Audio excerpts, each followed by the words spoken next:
forward with it further, if you would like us to proceed with any of these options, or pause. Well, punt, you say? I said pause, I didn't want to say punt. Go ahead, then I have a question. All right, may I? Yes, go right ahead. I understand that there may be a fourth option. Could you enlighten us on that? Is the fourth option modifying the control structure? Is that the one we're talking about? No, Gateway, or Bridgetown, berm.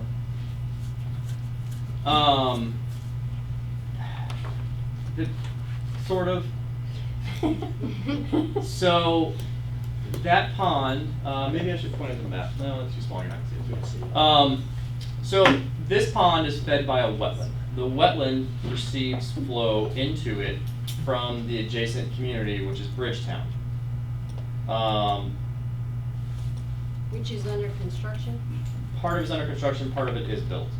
There is supposed to be a perimeter berm around, I think, of all of the homes and structures that butt up to that wetland. Now, it's debatable whether or not that berm is actually constructed the way it was designed. One of our action items leaving our meeting with South Florida last time was that we asked South Florida to go out there and inspect the berm and verify that it was actually constructed the way it was designed and permitted. We have checked in with them. They have not done it yet, at least to my knowledge, but they have it on their to-do list to do. So, pending the outcome of that, there was a discussion about preventing that water from further flowing into that wetland. That's complicated because that's what their permit says they're gonna do. That permit says that they're gonna outfall into that wetland with their water. Now, the berm around the wetland would prevent the rear lots from going into that wetland, but it would not ultimately prevent the water from going in there. So, that's a complicated answer to basically say that it's not a great option to do. Excuse me 1 second. Just for the record, I wanted to note that Mr. Banks has arrived. It's 3:55. Sorry, Tyler. No worries. There's not an easy way to prevent that water from going in there. I mean, their water is permanent to go into that well, and that's where it's designed to go. So as far as blocking that off, I mean, it's physically possible, yeah. I mean, I don't think it's likely or anyone's willing to do that, though. I had one question, and that was, is this an area where there's still a bond, a construction bond, that can be used for any of your options? Not by Pelican. Okay, that was what I wanted to know. I think there's a fifth option, Okay. and it's a combination of all of the above. I've been looking at this also for the last couple of weeks. This is a mess. While I don't have crosshairs in my eyeballs, that berm bordering the wetland, like Tyler said, it's there, but in my opinion, it's nowhere near the 25.4 elevation that it's supposed to be. The problem you've got is the houses that have been built, the drainage facilities and structures put in, putting in a berm right now, or forcing them to put in a berm, it ain't gonna happen.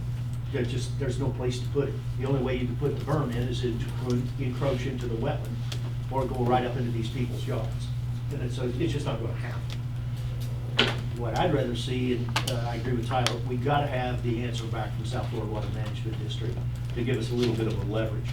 We then meet with Johnson Engineering. They've been very courteous talking to me and providing us with documentation. In fact, I believe Tyler's got some new documents today. Meet with them and see if there's a combination of things to do. One, their plans show, and our water quality management plan prepared by them also, puts on us that we have to handle that water. I mean, there's no way to wiggle out of it. It's there. So the issue is when we get to a 25-year storm, and this is what really sets this all up. Their system is set with an elevation at the berm elevation. That the minute, and that's supposed to be equating to a 25-year storm. The minute they hit that, their water from, I'm gonna say as much as 700 acres, could be coming into, and will be coming into Gateway. And then it's just gonna sheet flow across that wetland in Pond 38. We haven't got a snowball's chance of you know where. We're gonna get inundated. Couldn't you build a wall or? Well, that's where I'm going. I think the thing to do is Once we find out what we believe we're going to find out, is we look at the possibility of putting in a berm on our side to do two things. One, accomplish the additional storage to be able to handle that water coming to us and block it from going into those houses. And then in conjunction with that, we put in, or look at the engineering of putting in, an overflow pipe that captures that water and takes it to the flowway and gets it out of there. That box that we have out there, the weir, is setting at 22 right now, and it's fixed. You've got 22 inches above it. That's what I went out and measured. It's 6 foot wide. It's unbelievable, and things like this just don't happen. The weir is 6 foot wide, it's 22 inches. The flow that they had predicted to come to Gateway in the master plan in 1993 was 42 CFS. Guess how many CFS goes over a 6 foot weir at 22 inches? 42 CFS. This was designed that way. The problem we've got is the original engineering firm that was in Pelican Preserve that had a design for this, called for those structures to be at an elevation, I believe, 2 feet higher. The engineer that came in and replaced them, which we've had some fun with in the past, didn't accept that recommendation and lowered the slabs of those buildings. We're not gonna jack the buildings up, that ain't gonna happen. So I'm looking at possibilities of talking to Bridgetown, let them pay for the berm that we have to put on our side, and possibly the pipe that we have to put in to haul off the excess water. But you're looking at a lot, there's some expense that's going to be done in there. Then, the question's gonna come up if we put in the berm, and the berm's gotta be between the house and in a 20-foot L&E. The water coming off those houses, we're gonna have to put in some type of a flat valve arrangement to keep the water from coming back in when we have the high water. I've had some experience with those devices, and they are high maintenance, because if they freeze open, you've accomplished nothing. The water's gonna come into the berm and come right out and flood the house again. So, but you have to have a way to get the water out of the yards of the building. So it's just one of those other details that you're going to have to work this out. And my opinion is you do all three of these. I don't see any other way of getting around it, other than the fact do nothing and watch every once in a while, those houses get flooded. I don't think we have a leg to stand on. What I don't understand is how in the dickens the engineering firm that changed the plans got away with it. Somebody at South Florida must have been asleep at the switch. They weren't built high enough. And now we got a problem. But I don't think we're in a position as a board that we can do nothing.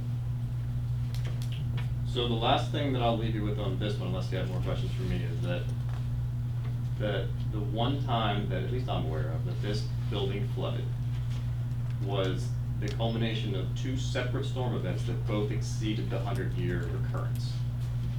And I will tell you that not a single home in all of Gateway is designed to not flood under those conditions. They didn't, because in practice things were built higher than the minimum. The minimum's the bare minimum, things are built higher. This one just happened to be the one that was unfortunately there, and it was the lowest one, and that's why it flooded. And when we're talking about flooding, it was a matter of inches, which is not good. We don't want to flood, but it was a matter of inches. Well, the good point is the bad point is if they were to build and correct in accordance with Vanessa's design, we wouldn't even have those houses flooded. That's correct. So you wouldn't have. Now, I think we said this in the middle, and I will reiterate, even if you do all of those things, I don't think any engineer in their right mind would give you a guarantee that it's not gonna flood again. So there are improvements that can be made. There's high cost with those improvements. So there are things that can be done, and it might make it better, but it's not a guarantee that it won't happen again. Any other questions, Mr. Bond? Oh, no, I just think everything is great. I think my deal is we wait till we get South Florida, we reconvene what our options are, and then have a sit down with Johnson Engineering and Bridgetown and try to figure out. I don't think they have a clue of what's going on, and it's leaving their property, so I don't think they care either. Well, I mean, not to make this sound worse, but they're doing exactly what they're, other than possibly the berm, they're doing what their permit tells them to do. Their water flows north because that's what they're permitted to do. So, yeah, I mean, it's not great that all the water goes into that lake that happens to stage up behind the house, but that's what their permit says to do. So, yeah, I mean, installing the berm will help things slightly, but really the volume of water that's falling off the back of those lots is not significant enough to make it flood or not flood. Oh, I I let mean, that's that more be water right. quality issue than quantity. Make that weir adjustable. Set that to weir such that before a storm event comes, instead of having that thing set at 22, and this is where it gets a little sticky because we have a wetland upstream, is lower that weir to, let's say, 21 or even 20 and a half, and get that water out to where we can store water coming in. Your problem is, at the rate that we're getting the water from them, that storage capacity could be filled real quick. Sure, and the other problem with that one is, I'm sounding like negative up here, but that's great for if you had a single storm event and you knew a hurricane was coming and you were at control and you wanted to dump water and move it downstream faster, great, that would work perfectly. For that situation that happened, it would have done nothing because there was no place to move water downstream anywhere to. 6 miles all backed up, the floodway was all backed up, there was nowhere to move water to. So yeah, it might help in a condition, but again, it wouldn't help in that condition. So there's improvement that can be made, but nothing is a guarantee. Bob wanted to say something. Mr. Gephardt? I think the lake went to sleep.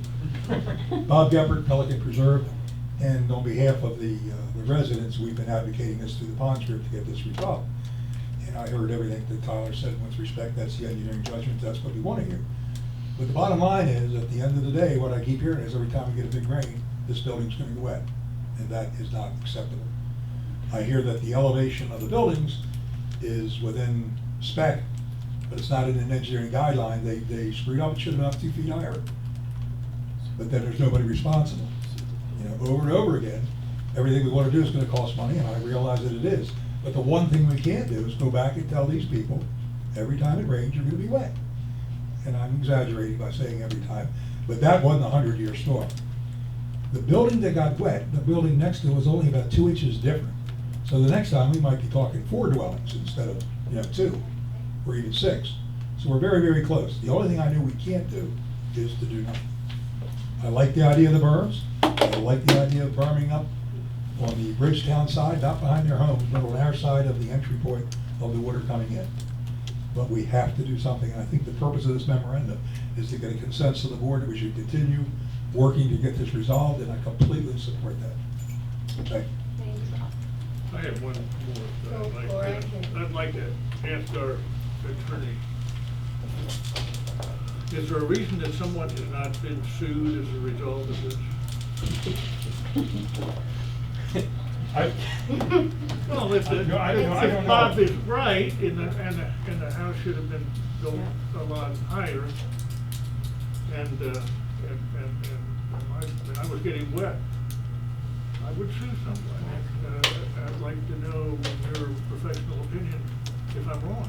But if the property owner believes the cause of action would be against the builder and or their engineer, then they have to seek their private counsel to determine whether or not there was a defect in the planning, designing, or construction of that house or that system.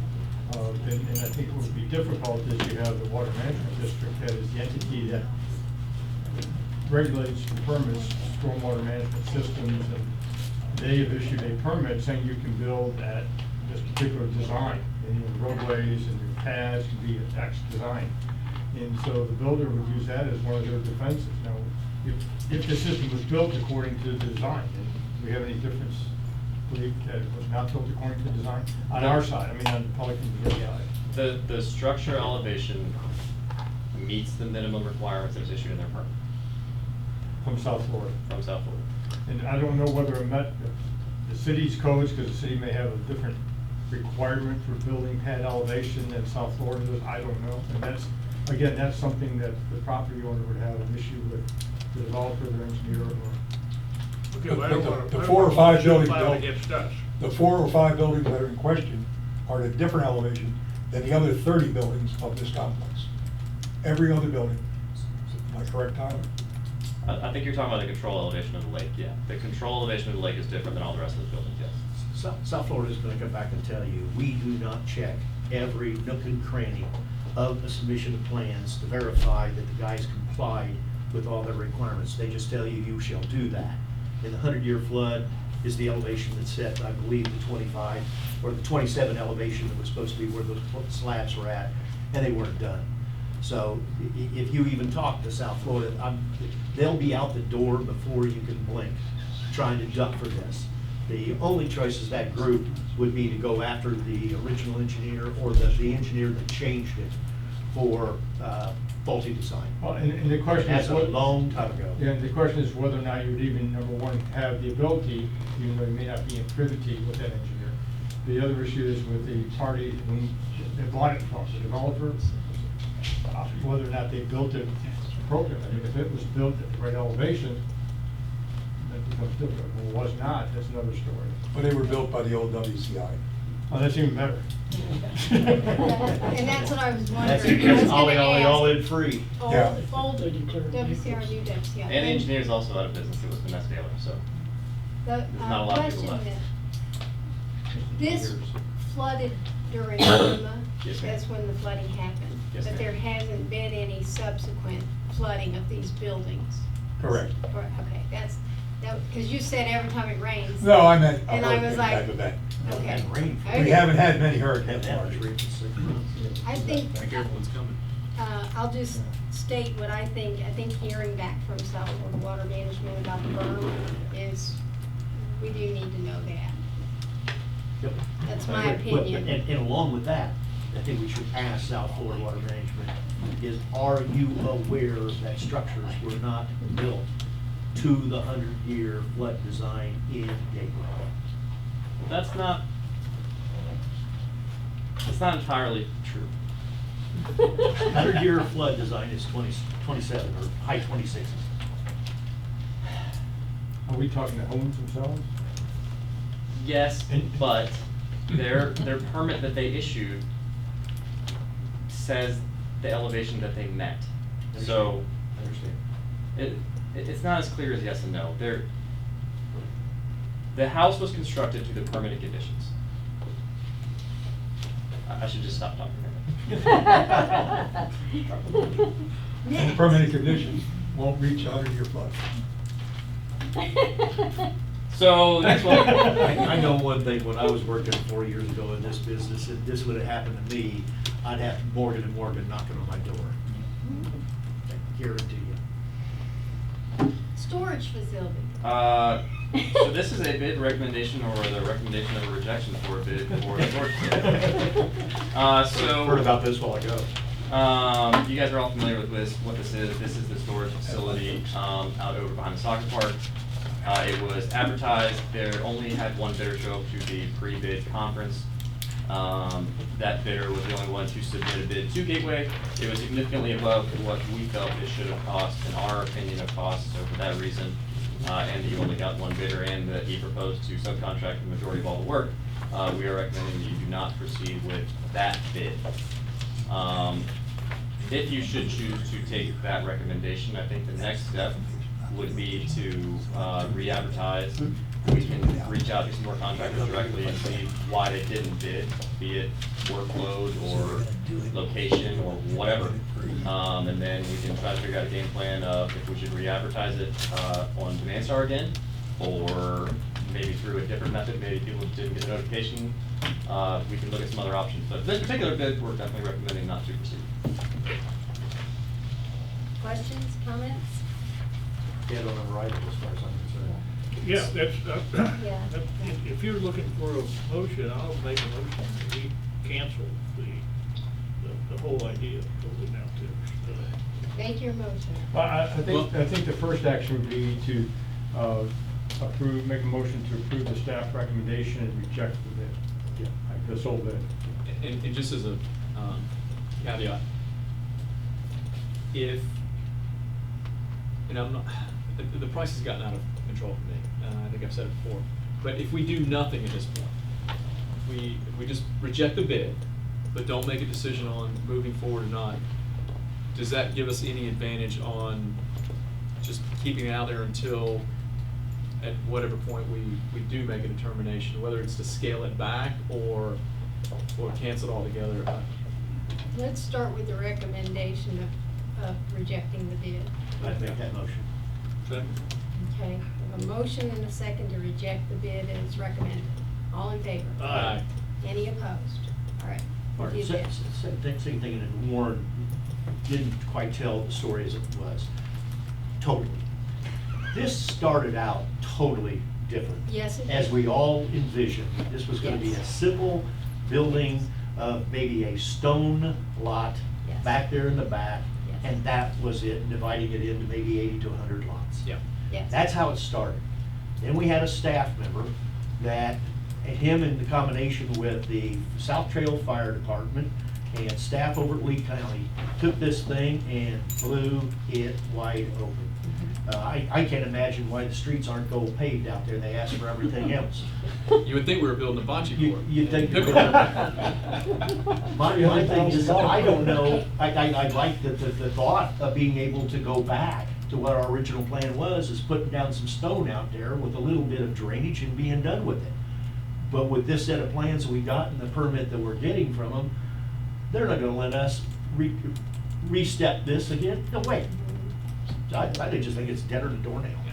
Well, and that was gonna be my point of. We started out at the beginning, as I recall, $160,000. Yeah. Then it went up to about 250, then 350. Then all of a sudden, before a bid, we started jumping up 550 and hadn't had the permit, and then all of a sudden we get one bid in at 8. Because there's some complications to this, and first it was, the whole purpose, well, it was kind of twofold. One was, if we were gonna do any expansion here, we would need to clear that lot out. And two, I think it's a good idea to have separation between your operating entity and public access for storage. I just don't think that's what we should be doing. So whether or not we decide to do anything with that, I don't know if it's in conjunction, but we still need to formulate a plan for what we have existing. And I thought we had talked about putting a notice in and at least So notifying the people that are here that, hey, And we have, that's already gone out? yeah. Okay, so at some point, when that 60 days is up, this lot will be empty. Now we have to determine, is there an alternative that we're gonna do to offer, that storage? But my point, I'm sorry, I'm kind of rambling a little bit, but with the storage plan that we have now, is there any ability to walk that back to, a lower scale or something that's more within our palette for financing? Or are we gonna run into permit issues regardless of what we put there? No, you can scale it back. So, this all started with a particular staff member who had a different vision for what this facility was going to be. So, there's a lot of things in here that, quite frankly, I would not do if it was me constructing this facility. You don't need a bunch of shelf parking, you don't need lime rock base underneath the shelf parking. You don't even really need asphalt, in my opinion. Most storage facilities you go to don't have it. You don't need an electric operating gate. There's a lot of things in here that could be scaled back to save costs. And I think we've said that multiple times. But again, there's things that can be done to scale this back, yes, absolutely. And you can still get permits to construct a facility. The water main extension was not something that we planned on. That was something that the fire department mandated on us, and that's about $100,000. And that's an unfortunate cost that you are not going to get around. I don't agree with it, but it's not my decision to make, and that's what the fire department told us that we Which is have to really do. what jacks up is one of the pieces that jacks up the price and almost makes it unfundable. Yeah, I mean, that's a big expense for sure. The rest of it, you can scale back. I personally think this bid is high beyond even what is Right. in there right now. There's probably a lot of reasons for that, but one is just workload of contractors in this area. They're out building $100 million housing developments, they don't really wanna go build a $300,000. And the driver for facility. me personally was, one, it's a service that's nice for the community, but two, it's revenue generating. And we have limited opportunities to generate revenue. But if the cost exceeds what your revenue model would be over 5 or 7 years. Yeah. I'm in favor at this point in time of just scrapping the whole idea. Just put it out there and say this, yes, it was a nice service and people enjoyed it while we had some spots out here, but I think this is beyond what we should be contemplating. I'll make a motion to that effect. Okay? Go ahead and state your motion. Thank you, Madam Chairman. I'll move that the euphemistically called yacht basin storage area at the end of the soccer park that we've talked about now for a year or more, be killed, put in a bottle, put the cork on and send it out to sea. And we've got important things, more important things to do with our time and money than spend $1 million on a parking lot. Thank you. Okay, we have a motion and a second to just abandon the whole idea of a storage facility. The attorneys. If you would like to open up the floor for somebody to sign up for any comments if you wish to have on this action, since it's an action item, not otherwise on the agenda, Okay. please. Does anyone have any comments they'd like to make about the storage facility? Jim Brand, Hampton Park. I agree with the Rich earlier speaker. And further, I don't think you should have storage for anybody's RV or boat. That's something that private enterprise provides. And if somebody wants to store their boat or their RV, there's lots of places in Fort Myers, Lee County that you can do that. You're a government entity, you shouldn't be competing with private enterprise. Thank you. Anyone else? Okay. We have a motion on the floor. All in favor? Aye. Any opposed? All right, that's a dead deal. $400,000 ago. Yeah, Just did that with Mr. Warren.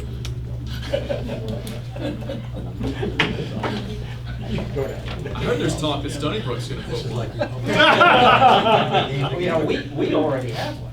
Well, Yeah. I wasn't gonna bring that up. Don't go there. I wasn't gonna bring that up. I thought we were gonna pay I will see you in 8 years, my friend. $100,000. I think you should retract that, just in case anybody gets excited about that. And we're assessing it. We're selling it. Next report. Okay, this is a task composition for an engineer's report for the assessment methodology update.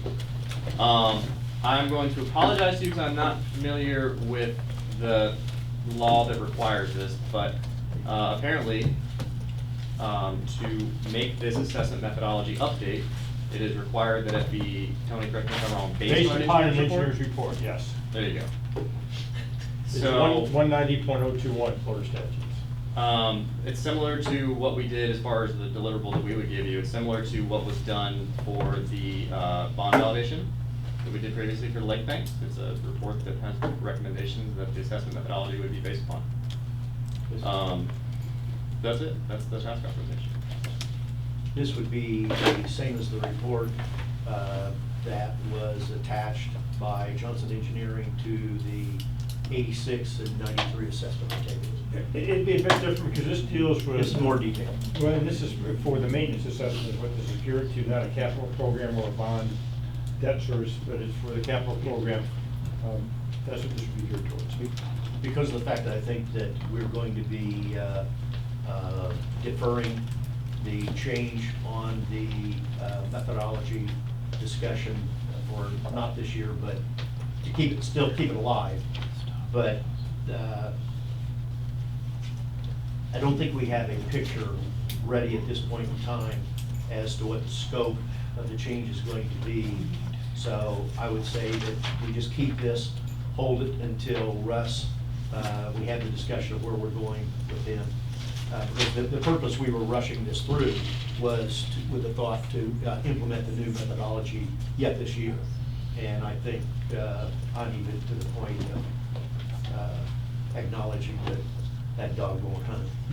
So Regardless, even if Making you a good decide. decision. That'll be next Yeah, year. even if you, just from the standpoint of action, at some point in time, you're going to need to have Going an to have to do engineer's it. report. So I think if you have a task authorization in hand, you're not going to the engineers won't do anything until they receive a notice to proceed. I think it could, we're looking at 60, probably 60 to 90 days. So we By can the time put it gets refined, comes back to the board, we're talking, you know, it'd be in parallel with Yeah. the report by Russ and Liz That's- Moore. that's right. So I mean, we're talking 30, yeah, 90 to 120 days. So we acknowledge we have this, and I think we just put it on hold. We just put it pending status until Well, further hang on action.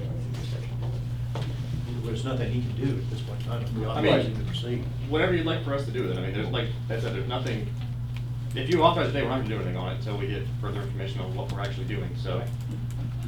And that's what I would suggest, that we don't have to bring it back for the board action. I mean, that's a board decision. If you say do or don't. Well, as long as we don't forget we have to do this. Oh, I understand. Don't Understand. forget. Well, I don't forget think that. that the engineers are gonna forget that we have to do this. Okay, thank you. Consultant won't either. And Russ won't either. Yeah, Russ won't But- forget. But as long as we bring it back in plenty of time, so as to. As it's written in what we proposed, I don't see that the change, or this version is gonna change very much. Because you're gonna be doing what Russ is talking about doing anyway. Yeah. Now, with this task authorization doesn't require board approval, right? Yes. Chris Yes, could- it does. Because the dollar amount, the Dollar nature of amounts it. over 10,000. Over the 10,000. I didn't see the price. I thought, was it 15? Yeah. Yeah, okay. And I just had one question. Some of this work, would that have been done previously when you did the SRF? The SRF for the lakes, Mm-hmm. I mean, we could probably recycle some maps and things, but that's probably about it. I just wondered if any of this work had previously been done. To be really honest with you, I'm not sure, because I'm not the one that's gonna be doing this. We have a group of engineers that handles this type of work, and it's not me. Okay. Yeah, and part of it might be, when we get into, assuming for sake of discussion, that the board decides to proceed with the new methodology, new approach, part of it is a trip generation analysis, and a lot of times it requires an engineering analysis for that. Okay. And I know that the financial guys like to do the trip generation analysis, but quite often I think engineers. Or endorsement. Yeah. We just killed this going in. I would suggest just deferring it and Yeah, just. that would be my motion, to accept it and defer action on it for 60 days. Till we have what Russ has got planned. And that would give you enough time, Russ, and Tyler to provide the necessary report to get it to Russ so that the board. And I'll work with them on that as Okay. well, to say, these are the items we're gonna need. Are we basically looking at, late November finalizing of this? Well, and we'll be getting into that, because I do have a timetable for everybody to know where we're at the moment, and what we've discovered, and what we're working on.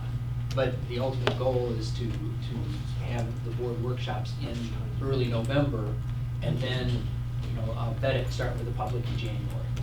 Tyler, how much time did you anticipate in here? But we'll just work backwards. If we need it by the end of November, we need to have him working starting in August. I'll need it earlier than that, because we Okay.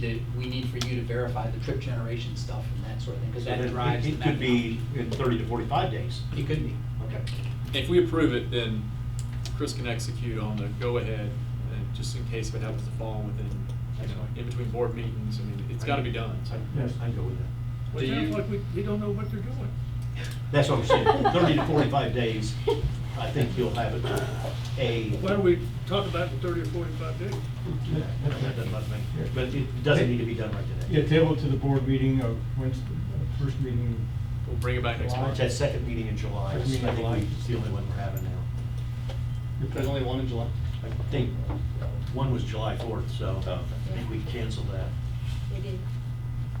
So just, Just hold it off, put it on the agenda, Chris, for that meeting in July, and then we'll know from Russ if we need to activate it and go. July 18th. July 18th. Sounds good.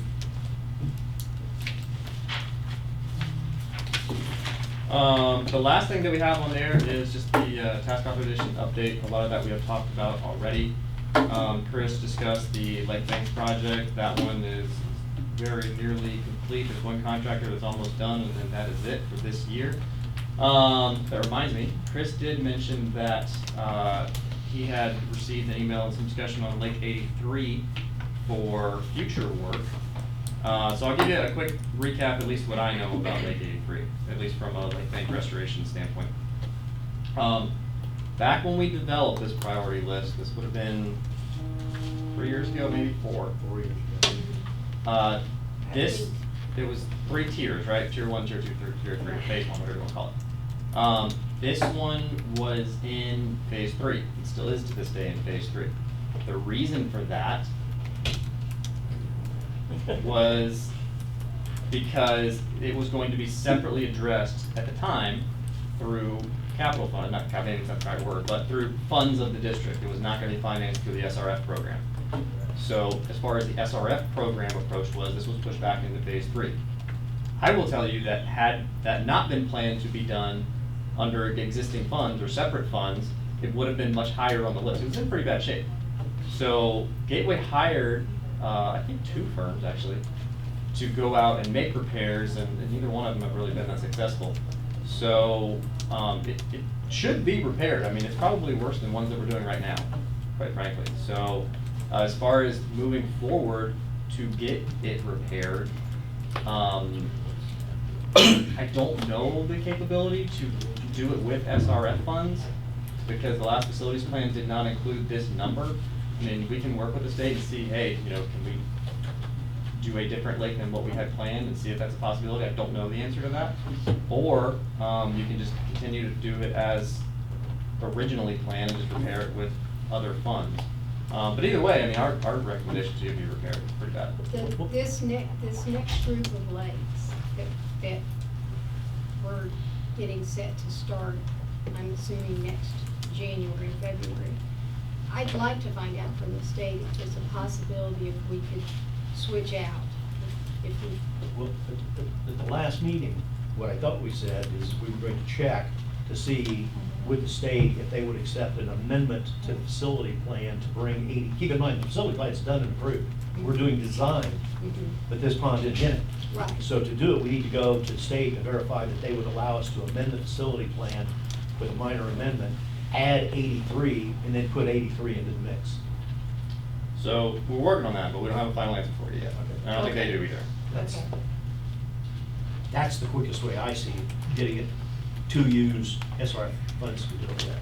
Yeah, I mean, if you want to use SRF monies, which I guess that's a big question, is how do you want to pay for it? If you want to pay for it through the SRF program, we would need to amend that facilities plan to add this in. Remind me again what you think the target is, target cost on that? For this lake? Yeah. Just kind of based on square footage and. 200 to 300 probably, 1,000. I think we need to try and get an answer from the state. It'd be nice if we could add this to the facility. We can do that. Okay? That's all I have for you, unless you have questions for me, I'd be happy to answer. I don't have anything. Anybody else? Yes, what about the permit for our temporary building out here? For this building? The one that'll be behind you, Whichever way I'm supposed to be behind. pointing. Southwest. We have plans drawn up for it. We gave them to Chris, I think, Friday of last week. Unless he has any comments, they're ready to submit. To submit to the county. Yes, sir. Means it's gonna be a long time before before we have a building out here. It's gonna be at least 60 days, I would say, yes, sir. 60 days before we get the permit. You'll probably get a permit in 30 to 45. So when are we gonna submit for the permit? Chris has got to sign a form. As soon as he gives it to me, I'll submit it. He'll sign it now.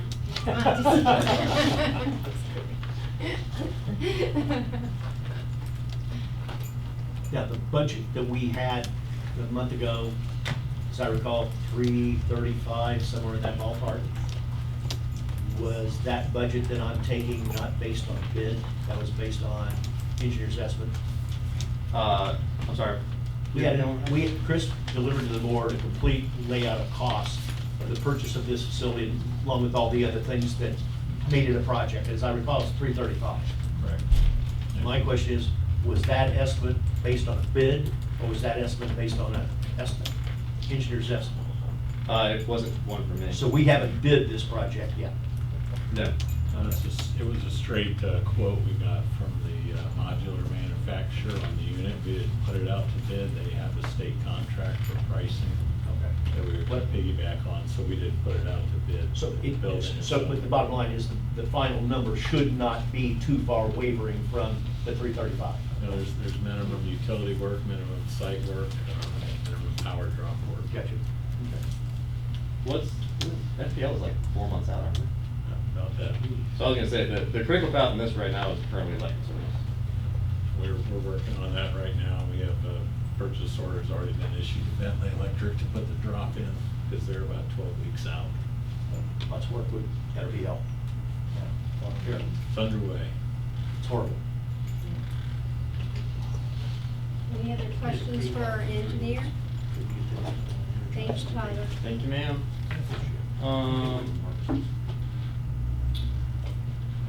Just checking, I don't think there's anything else from you on here, right? Approval of the budget. You guys, do you want me to stay for budget in case you have any engineering questions or no? Yes, Tony says yes. Yeah, those- I got him over here, you want?